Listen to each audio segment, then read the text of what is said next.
Hello, this is Brian Hegney, instructor of game design at High Point University. So, this is an important topic. It is about Blackboard rubrics, and this is finding rubrics for the software called Blackboard. And if you don't know what that means, then you don't need to know what this is. For those of you, if you're my students, this is really helpful. So, finding them. How do you find them in the forums versus the assignments? Let's get to that. Okay, so I'm in a class called COM 1113-01 Graphic Software Packages. Let's say you're in this class and you want to know, for instance, the next major assignment. What am I going to be grading you on? Well, I'm going to click on the major assignments. Now, not all of your professors will have your stuff organized like this, but just go to an assignment, a standard assignment. This is the easy one, folks. For instance, the photo story for a newspaper. Click on that. Now, this is the assignment details where we talk about what's expected. But I'm also going to be grading you in a very specific way. So if you click on this view rubric, it's going to pop up in a really annoying window. You have to kind of resize it in order to check it out. And even I'm going to hold down Control and scroll my mouse wheel just to make it a little bit better. This is how I'm going to grade you. So project management, technical proficiency in Photoshop, technical proficiency in InDesign, your message story development, aesthetics for your images, aesthetics for InDesign, grammar and spelling and captioning. It's pretty specific as to what I want. For instance, I'm going to be looking at InDesign, technical proficiency for Photoshop.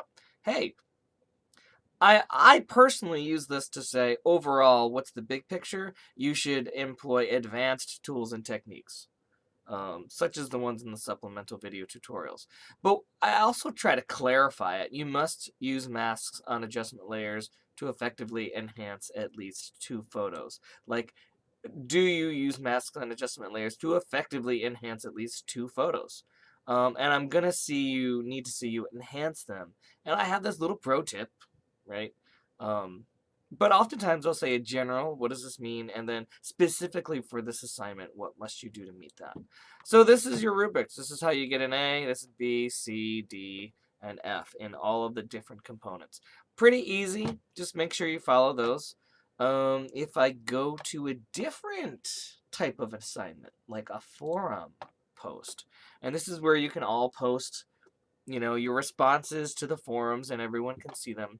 A little bit different if I click on this forum too, Instagramish. Now it's a lot different here. Already there's like, hey, how are you going to grade this technique? Grading information is right here. Now I admit this is really annoying, so I'm going to click grading information. The thing to click is over here on the right. This little tiny square box. Oh, I'm zoomed out a little bit. That's why. Let's zoom one more. There we go. These little boxes. And I don't know if it matters which one I click. Like, they both, I think, bring up the same one. Yeah, they do.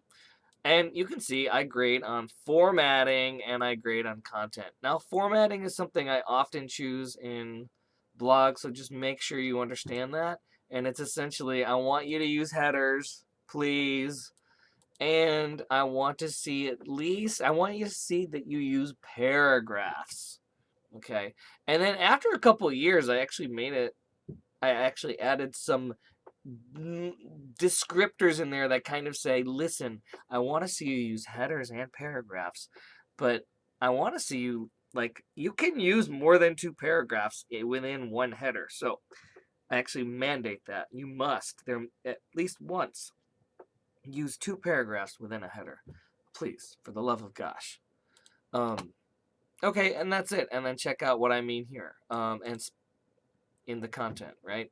Sometimes there's more, but this is the pretty standard for me. And that's how you get to rubrics for forums, forum posts, and assignments on Blackboard.